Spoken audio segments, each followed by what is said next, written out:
내가 살아있는 한 이 결혼은 절대 안 시킨다. 루진 같은 건 알게 뭐야. 속이 훤히 들여다 보인단 말이야.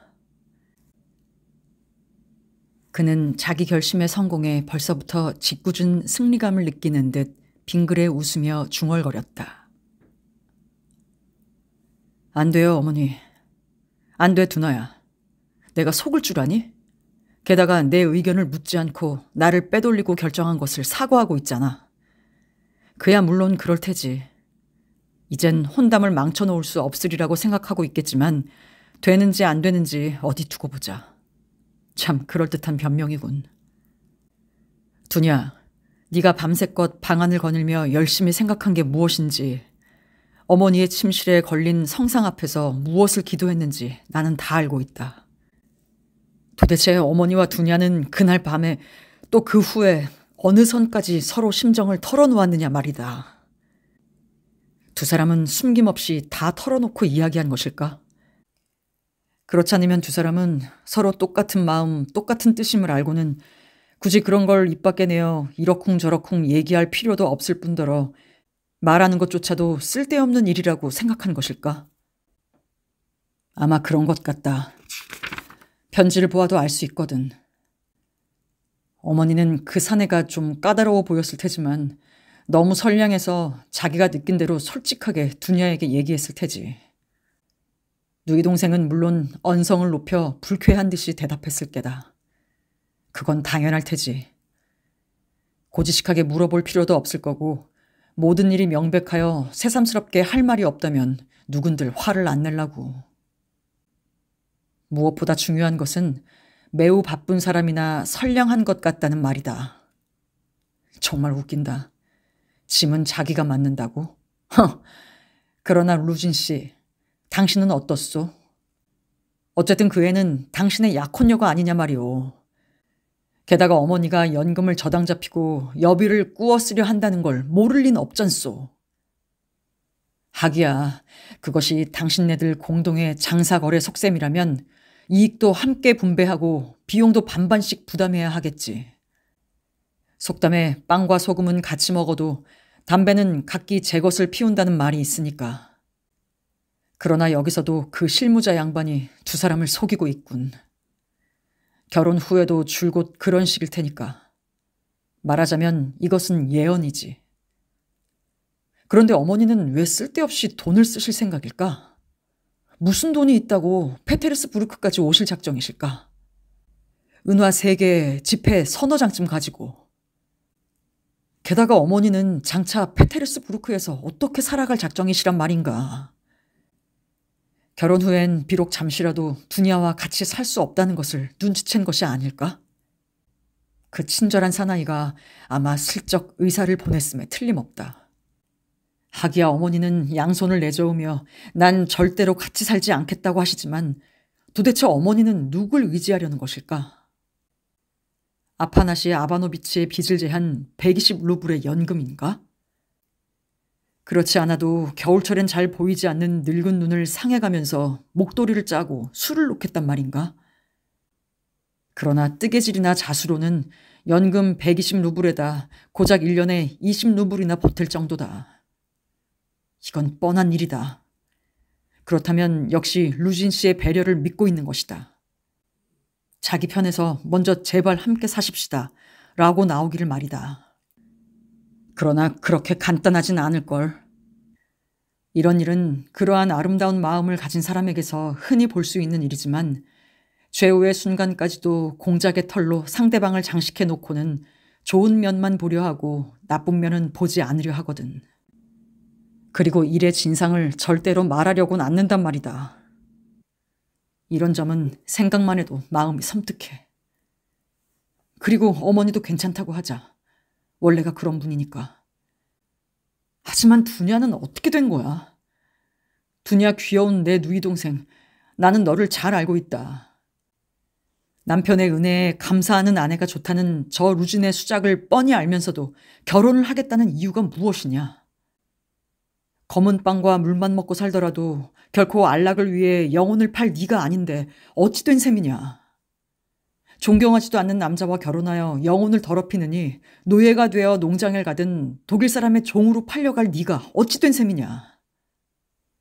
사랑하는 사람, 존경하는 사람을 위해서는 자신을 팔려고 한다. 열쇠는 여기에 있다. 오빠를 위해, 어머니를 위해 자신을 팔려고 하는 것이다. 모든 것을 넘겨버리려고 하는 것이다. 경우에 따라서는 자기의 도덕적 감정도 억눌러버리고 자유도 안일도 끝내는 양심까지도 죄다 누더기 시장에 내놓고 마는 것이다. 자기 일생 같은 건 생각지도 않는다. 다만 사랑하는 사람이 행복해지면 그만이다. 뿐만 아니라 제멋대로의 이유를 만들어 선량한 목적을 위해서는 이렇게라도 하지 않으면 안 된다 하면서 잠시나마 스스로를 위로하고 설득도 하리라. 우리는 이런 인간인 것이다. 만사는 명백한 사실이다. 또한 이 사건에서는 로지온 로마노비치 라스콜리니코프가 관계자이며 더구나 그 주역이라는 것도 명백하다. 그것도 좋다고 하자. 오빠의 행복을 계산하고 대학도 계속 다닐 수 있게 하고 법률사무소의 공동 경영자로 만들어주고 일생의 운명을 보증할 수도 있다.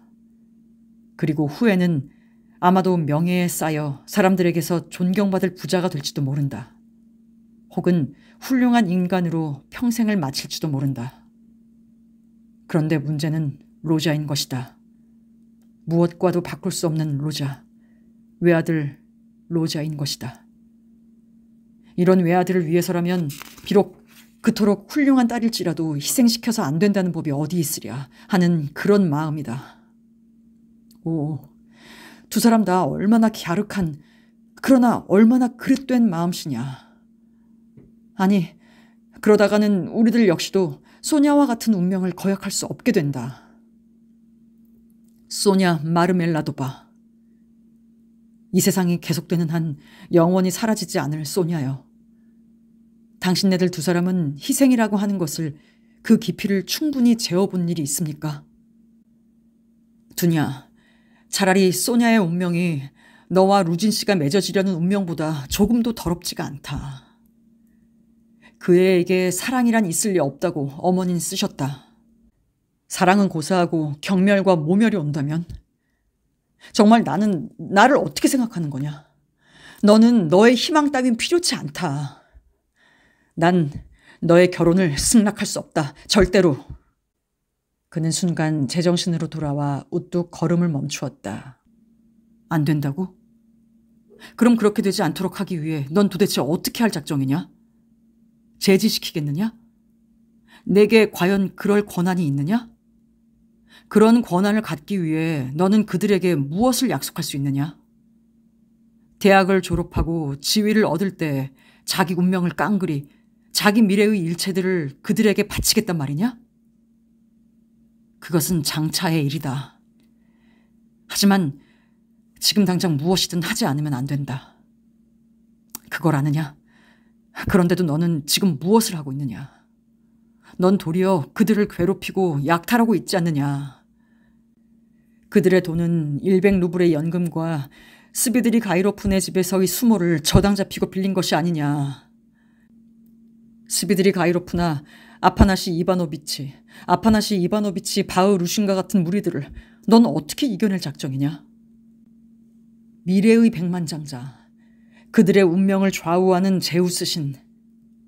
10년쯤 지난 후, 10년이 지나는 동안 어머니는 목도리를 짜는 일과 눈물 때문에 아마 장님이 되고 말 게다. 아니, 그뿐 아니라 영양실조로 미라가 되고 말 게다. 그리고 누이 동생은 10년이 지난 뒤, 아니 그 10년 동안에 그 애는 어떻게 될 것인지 생각해봐라. 어때? 알겠어? 이렇게 그는 스스로를 괴롭혔다. 그리고 일종의 쾌감까지 느끼면서 이러한 자문자답으로 스스로를 자조하고 우롱하는 것이었다. 그러나 이 문제는 새삼스럽다거나 갑자기 일어난 것도 아니며 오래전부터 알고 있는 어떤 병적인 증세였다. 이미 오래전부터 이 문제는 그를 괴롭히기 시작하여 지금은 그의 마음을 갈갈이 찢어놓고 있었다. 그런데 이번에 받은 어머니의 편지는 청천벽력과도 같았다. 이제는 이미 문제가 해결되기 어려운 것임을 감안하여 수동적으로만 괴로워하고 있을 때가 아님을 그는 똑똑히 직감했다. 여하한 일이 있어도 무슨 대책을 세우지 않으면 안 된다. 한시바삐 무엇이든 결단을 내리지 않으면 안 된다. 그렇지 않을 경우엔 전적으로 인생을 거부해야 한다. 갑자기 그는 광란에 사로잡혀 소리쳤다.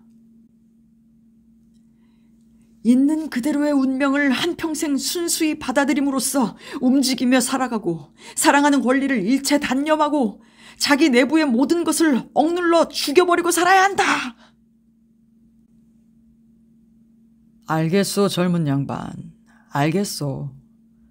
이젠 더 이상 어디로도 갈 데가 없다는 그 뜻 말이오. 어제의 마르멜라도프의 질문이 문득 뇌리에 떠올랐다. 인간은 누구나 어떠한 곳이라도 자기가 갈 곳이 있어야 할 게 아니오. 그는 갑자기 몸서리쳤다. 어제와 같은 하나의 상념이 또다시 그의 뇌를 스치고 지나갔다.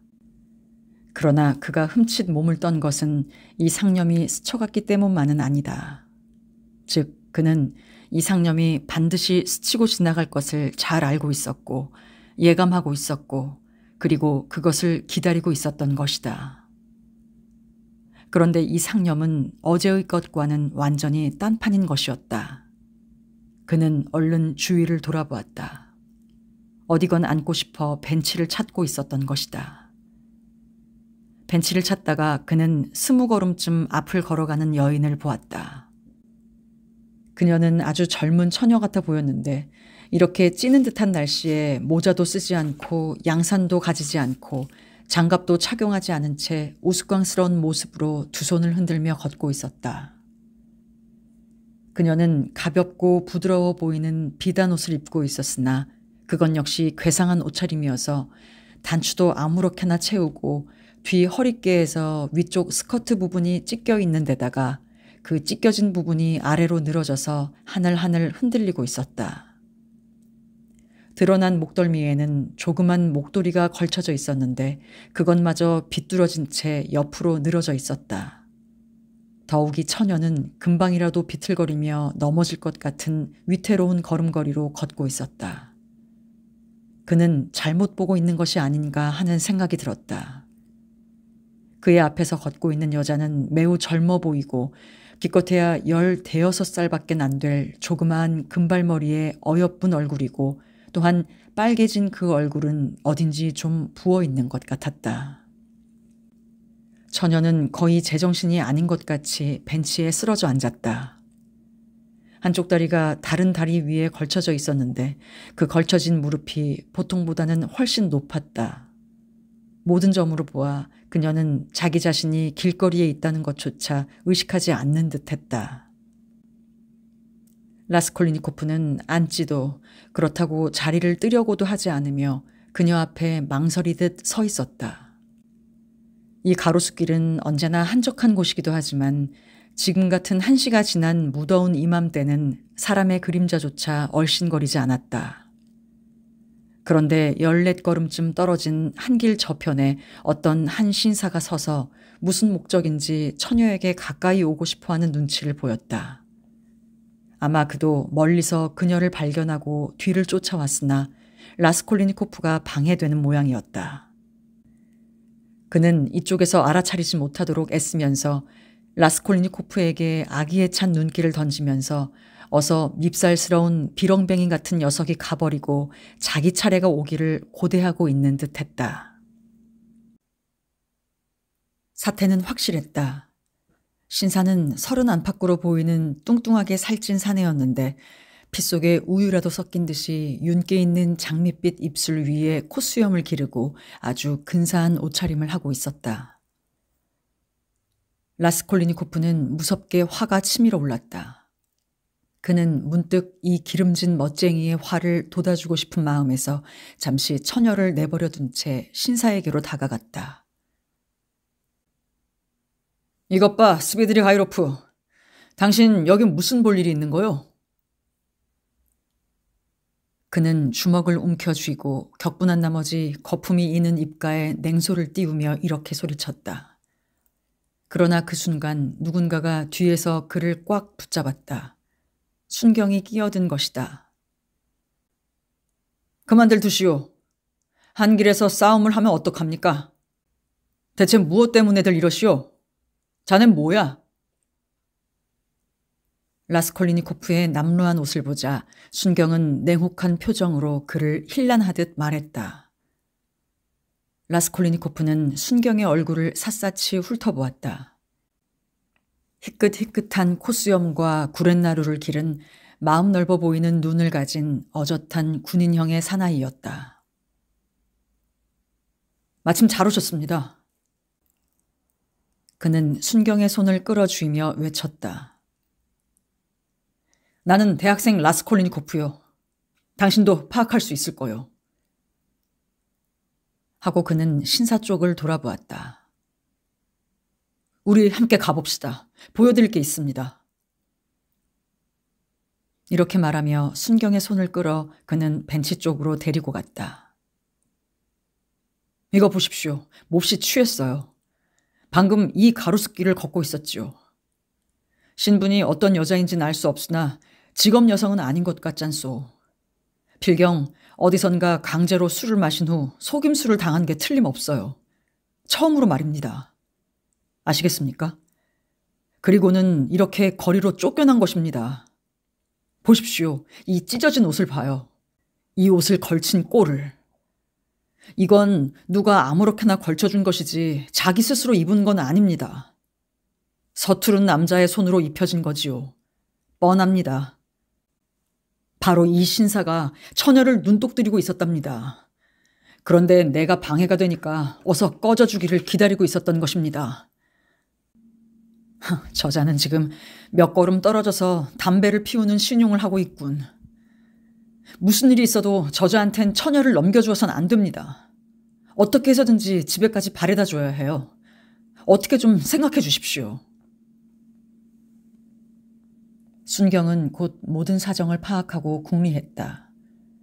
뚱뚱한 신사에 대해서는 분명했으므로 자기의 의무는 처녀를 보호하는 문제였다. 경관은 좀 더 확실히 보려고 처녀에게 허리를 굽혔다. 그의 얼굴에는 숨김없이 동정하는 빛이 나타났다. 아, 정말 가엾군. 아직 어린애인데 속임수를 당했군. 틀림없어. 이봐요, 아가씨. 집은 어디요? 처녀는 희뿌옇게 흐려진 눈을 짓뜨고 질문하는 사람의 얼굴을 멍청하게 바라보더니 귀찮다는 듯이 한 손을 들어 내저었다. 이것 봐요. 자. 그는 주머니를 뒤적거려 20카페이카를 꺼냈다. 마침 주머니에 돈이 있어서. 이것으로 마차를 잡아 마부더러 집에까지 데려다 달라고 하시오. 주소만 알면 문제가 없는데. 아가씨, 곧 마차가 오면 태워서 집까지 데려다 드리지. 집이 어디예요? 말해보시오. 어디 사시오? 이거 정말 야단났군. 젊은 아가씨가 부끄럽지도 않소. 이게 무슨 꼴이람. 이거 큰일인데. 그는 스스로 개면쩍어하기도 하고 동정도 하고 분개도 하면서 머리를 내저었다. 그는 라스콜리니코프를 돌아보더니 곧 그의 발끝에서부터 머리끝까지 훑어보았다. 이런 낡아빠진 옷을 입고 있으면서 돈을 내놓는 것이 아마 수상쩍었던 모양이다. 당신은 멀리서 이 신사와 저 아가씨를 발견했소? 순경은 라스콜리니코프에게 질문했다. 방금 전에 말한 것 같이 처녀는 가로수길을 비틀거리며 내 앞을 걸어가고 있었어요. 그런데 벤치까지 오더니 벼란간 주저앉아 버리더군요. 요즘 세상엔 별의별 추악한 일이 다 벌어지는군. 직업 여성도 아닌 처녀가 벌써 술에 취해 다니고. 유혹당한 모양이군. 틀림없어. 이 찢겨진 옷을 보라니까. 참 형편없는 세상이 되었단 말이야. 아마 양갓집 태생 같은데 지금은 몰락한 그런 가정인가 보군. 요즘은 이런 게 많아졌어. 꼴을 보니 귀엽게 자란 딸 같은데. 그는 또 한 번 처녀에게 머리를 기울였다. 혹시 그에게도 이런 딸이 있는지도 모르겠다. 마치 양갓집 딸로서 귀엽게 자란 것처럼 교양 있는 체하고 모든 유행에 따르려고 하는 딸이. 무엇보다 중요한 건 어떻게 해서든 저 악한한테는 넘어가지 않아야 합니다. 저자는 이 처녀에게 다시 욕을 보이려 하고 있어요. 저자가 무슨 짓을 하려는지 뻔한 일입니다. 저 악한은 감히 물러가려고도 하지 않고 있지 않습니까? 라스콜리니코프는 큰 소리로 이렇게 외치고 똑바로 신사 쪽을 가리켰다. 신사는 이 말을 듣고 화를 내려다가 다시 생각을 고치고는 경멸하는 시선을 던졌다. 그리고는 천천히 10걸음쯤 물러서는가 했더니 다시 걸음을 멈추었다. 저런 사람에게 내주지 않을 수는 있어요. 다만 어디로 데려다 줘야 할지 그것만 알아도 좋으련만. 그렇지 않으면 아가씨 하고 그는 다시 허리를 수그렸다.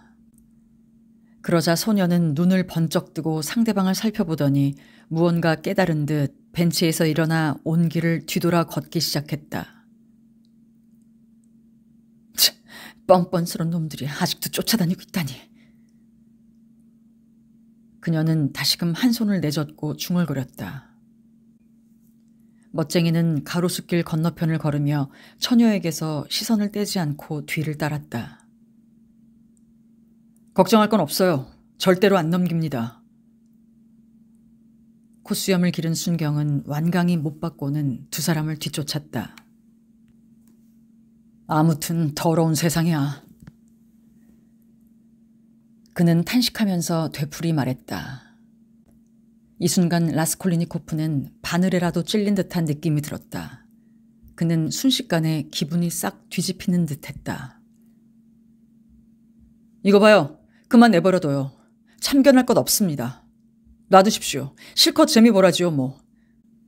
대체 당신이 무엇 때문에 끼어들 필요가 있어? 순경은 어리둥절한 듯 눈을 휘둥그렇게 떴다. 라스콜리니코프는 웃음을 터뜨렸다. 순경은 손을 크게 내젓고는 멋쟁이 신사와 처녀의 뒤를 따라 달려갔다. 아마 라스콜리니코프를 미친 사람 아니면 그보다 더한 사람으로 여긴 모양이다. 내 돈 20카페이카만 달아났군. 저놈한테서도 수입을 잡으라지. 그리고 저 처녀를 놈에게 내주면 그만이야. 그것으로 끝나는 거야. 무엇 때문에 나는 의협심을 발휘하여 공연한 참견을 했단 말인가. 내 주제에 남을 돕다니. 내게 그럴 권한이라도 있나? 그들은 서로 먹고 먹히면서 살아가는 거야. 그런데 그것이 내게 어쨌단 말이야? 무엇 때문에 나는 그 20카페이카를 선뜻 내주고 말았을까?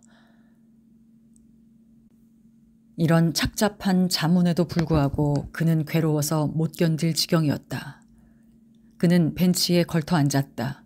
머릿속이 산란했다. 한데 난 지금 어디로 가고 있지? 이상하다. 무슨 볼 일이 있어서 나오긴 했을 텐데. 편지를 읽고 나서 나왔었는데.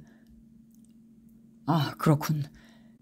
바실리 에프스키 섬의 라주 미힌한테 가는 길이었어. 이제야 생각이 떠오르는군. 하지만 무슨 일로 그 친구한테 가려고 했던 것일까? 어째서 이런 상태에 라주 미힌한테 갈 생각이 든 걸까? 이건 이상하다. 그는 스스로 놀라지 않을 수 없었다. 라주 미힌은 대학 친구 중에 한 사람이다. 이상하게도 라스콜리니코프는 재학 중에도 친구라고는 거의 없었다. 그는 모든 사람을 피했고 아무도 만나러 다니지 않았고 또 남이 찾아오는 것까지도 귀찮아했다. 그래서인지 친구들도 이내 그에게서 떠났다.